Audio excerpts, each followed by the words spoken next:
my name is Hannah Rose. Welcome to the Minecraft Live Community Pre-Show. Olá a todos, meu nome é Peck, and for the next 15 minutes we are here to celebrate you, a comunidade. We're here in the home of Minecraft at Mojang Studio Stockholm, and we're so excited to see what the developers are going to share during Minecraft Live. Yeah, I'm really stoked to hear more about the new game drop. But before we get into the main show, let's take a look at some of the most awesome things you have been creating and sharing. ¡Hey! Hola, soy Rich. La gente me conoce por crear proyectos enormes en Minecraft. Muchos han aprendido Minecraft técnico gracias a los conocimientos que comparto en mi canal. Enfoco mi partida survival en crear construcciones emocionantes capaces de inspirar. Hoy quiero enseñarte mi mundo para que veas lo que puedes lograr con esfuerzo y tenacidad. En 2014 construí esta enorme factoría de hierro. Luego generé en crystals en el vacío, algo nunca antes hecho. En 2019 erigí esta impresionante construcción. Poco después materialicé esta criatura. No es un monstruo, sino una granja de oro que marcó récords. Lo importante es que sepas que tú también puedes crear cosas increíbles como estas, y no tienes por qué hacerlo solo. Jugar con amigos es genial, por eso he participado en servidores como Zipcrowd o Minecraft. Incluso creé los míos propios para unir a la comunidad. Hablo de Permadeath o Elitecraft. Al jugar en servidores no sabes con quién te encontrarás. Tal vez un nuevo amigo o alguien especial. O un dev de Mojang, como en la última serie de mi canal. Todo lo que creo es para la comunidad. En el pasado he publicado mapas como Sunset Dreams o Final Paradox. Ahora desarrollo Calamari Desert, un videojuego hecho en Minecraft, algo excepcional. En él hay sistemas únicos como el holopuente, con el que explorarás entornos inhóspitos. También descubrirás lugares secretos que atesoran recompensas sorprendentes y lucharás contra enemigos fascinantes. Nunca antes un juego nos había permitido expresar nuestra creatividad con tanta libertad. Es increíble lo que se puede hacer con Minecraft. Lo mejor de todo, que estas creaciones son contribuciones desinteresadas para la comunidad. Todos las podemos disfrutar. Calamari Desert os encantará, pero mientras lo terminamos, ¿te animas a crear algo para los demás? I started playing Minecraft fairly recently as an adult to fill some of the huge chunks of time that my disability forces me to rest in, and I've quickly learned that I love building in survival as if I have access to a creative inventory. This magical icy castle is inspired by the fairy tales of my home in Alaska, was carved into a mountain by hand, and runs through the cave systems all the way to the ancient city below. The challenge of collecting huge amounts of difficult-to-get materials feels so rewarding, and learning technical Minecraft has given me a way to connect to my love of science and engineering when I can't participate in them in the real world. For me, Minecraft has opened worlds of creativity and connection that I otherwise wouldn't have access to. どうもたまです。今日も一日お疲れ様です。私は日本のクリエイターでたまちゃんというチャンネルでマインクラフト実況動画を投稿しています。最初はサバイバルモードでマインクラフトの知識をつけていって、自分の好きなようにお家を建てたり拠点を大きくしたりするのが本当に楽しくて、よく時間を忘れて熱中しちゃっていました。資材を集めたりしながら次は何を作ろう、どんな冒険をしようって考えてワクワクするのがサバイバルの一番の魅力だと思っています。ハードコアはやはり緊張感がすごくて、でもやりがいがある楽しいモードです。前回はエンダードラゴン討伐まであと一歩のところで倒されてしまったので、いつかは絶対に討伐できるよう、これからも挑戦し続けていきたいと思っています。私のチャンネルでは主にマインクラフトでオリジナルの企画を考えて動画投稿しています。私は顔出しをしてるので、それを活かした企画もよくやってますね。その中でもここ1年でお気に入りの動画を2つ紹介します。1つ目はマインクラフトの中で集めた食材を使って現実で料理をするという動画です。そして2つ目はマインクラフトでクラフトしたアイテムを使って現実の自分をコーディネートするという動画でございます。マインクラフトと現実を掛け合わせた動画は実際視聴者様にも好評をいただいています。これからも私だからこそ作れるマインクラフト動画を投稿していきますので、ぜひチャンネルに遊びに来てください。 Hi, my name's Luna. Welcome to the city of Vedantia, on Wilderness SMP, home of Solarpunk meets Art Nouveau, where copper golems roam among the recycled mechanisms which are softened with flora and fauna. Each building has a unique story captured within the interiors designed to reflect the characters from my lore. Farms are also hidden inside the buildings, making them a part of the city not just an accessory to create it. Not forgetting copper golems bring that little extra cuteness factor in bringing the city alive. My base is still a work in progress, but I can't wait to see where the adventure takes me next. Edgecase here, and I'm on a 5-year mission to paint everything in Minecraft and turn it into a texture pack. I'm 6 months in, 10% of the way done, and I paint a brand new texture by hand every single day to hit my goal. So, what are the highlights of what I've painted so far? I'm glad you asked. Obviously, I love the bright colors of the picture plant. I thought maybe by painting the minecart rail, it would make minecarts faster. I don't think it changed the speed, but it does look pretty cool. Number 3 on my list is the pumpkin. I had so much fun painting this one, and I even painted the jack-o'-lantern faces so I could overlay them on top of the pumpkin. Next up is one of the only mobs I've painted so far. Of course, it had to be the chicken. I fell in love with this one after I saw how derpy the eyes were after I painted it. And my number 1 favorite item I've painted so far is, of course, the diamond. Like I said, these are just the highlights of over 200 textures I've hand-painted so far. And all of this is part of the Painted Pixels pack. So cool. I love combining real life and Minecraft, and that's kind of what I do too. Yes, so much creativity. I also love seeing people's amazing Minecraft adventures. Earlier this year, a journey that began all the way in Minecraft beta came to a conclusion that's pretty far out there. Hey Minecrafters, my name is Kurt J. Mack, and my personal top favorite Minecraft moment from the past year has got to be when I finally reached the Farlands after 14 and a half years of walking. Oh!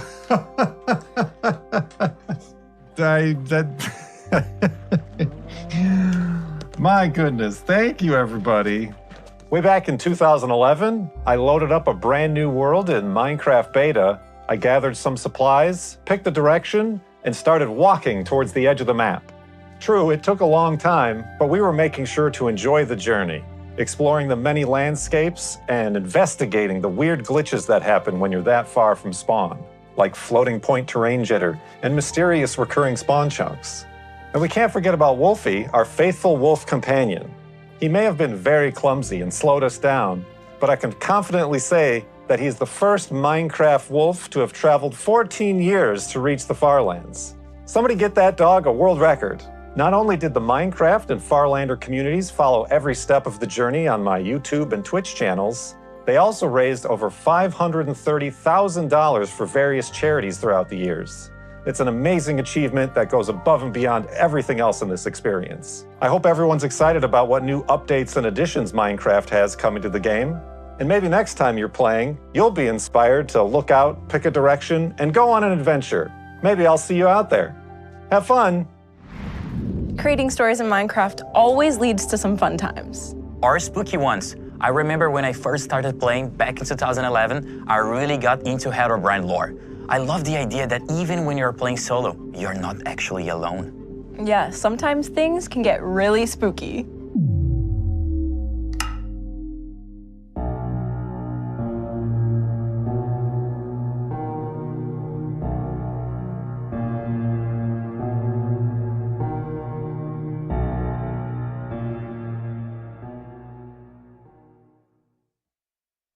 Hello, my name is Weefies, and I solve mysteries on the internet. If you know where to look in some of the strangest corners of YouTube, you can find some truly weird videos. Some are videos of Minecraft from when it was just a few years old, and others are as new as 3 weeks ago. But one thing that they all have in common is that they're odd. They're full of structures and creatures that shouldn't be possible in normal Minecraft at all. And for the past few years, I've been researching these mysterious channels and trying to tell the story that their creators wanted to be told. That involves watching these videos for hours, taking notes about all the strange anomalies I can see, and then trying to connect all these weird and sometimes creepy parts together into one coherent story for the viewers to enjoy. Sometimes I make my own stories, and sometimes I look to the community for theirs. But if I had to say one thing, it would be that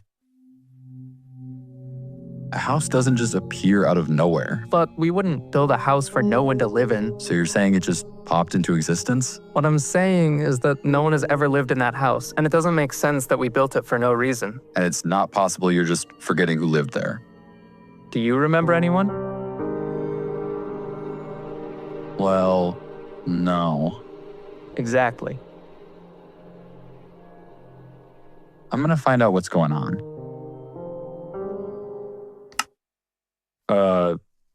Anyway, I think easily one of my favorite things about solving these mysteries is the fun of just solving puzzles and working with my community to unravel these insane worlds that shouldn't even exist. In fact, in this very segment, in everything you've seen so far, there are clues hidden for you, the viewer, to find. So if you're curious and you want to figure out what's really happening, then the answer is out there, waiting for you. So grab your spyglass. Here, it's all yours. Thank you. And get to looking. Good luck.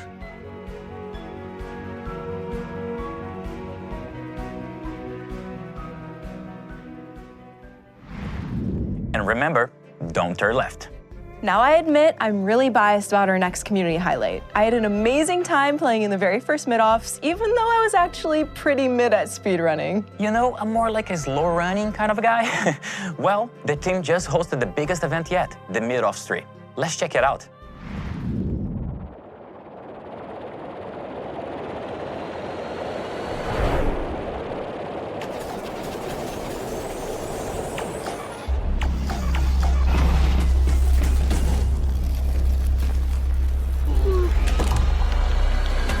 This is Minecraft speedrunning.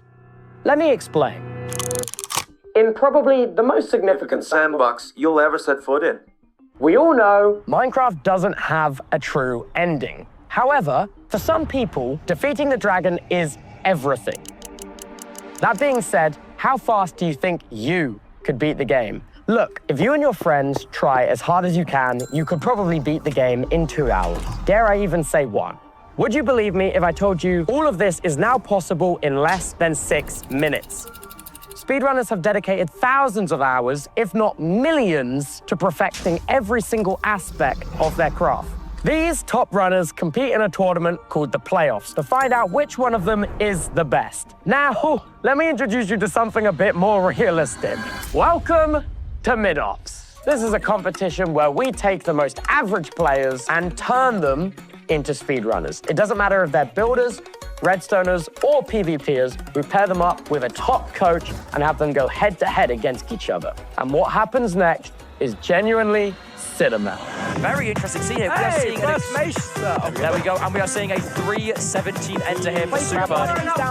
Bit too high. Oh, he's so bad. Oh. Everybody's on 1.5 points. Can he make it? 5, 6, he's done it! He's taken it out!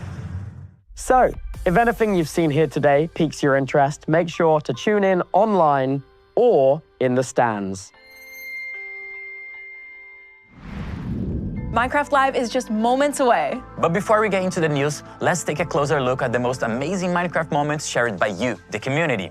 Thanks for joining us for the Community Pre-Show. Muito obrigado por assistir. Isso foi incrível. Enjoy Minecraft Live. Go.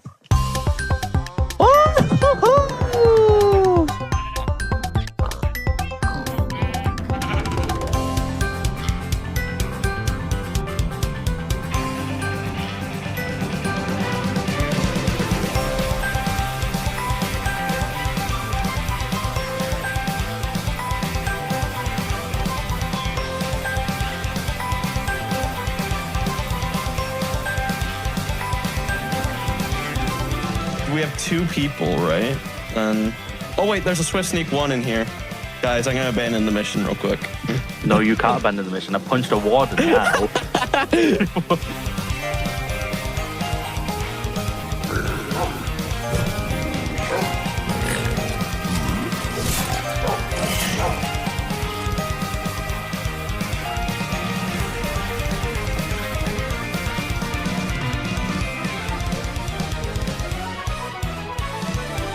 Oh, I think we're going to die out here. I'm going to be honest. No, we're not. We're amazing. We're the best. Wow, but, well, you know, that feels like it wasn't my fault.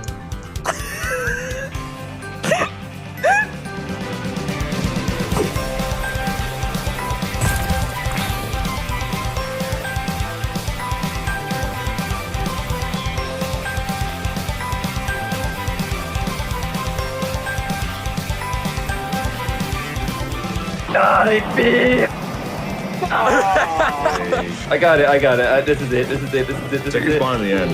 Oh my Oh my god!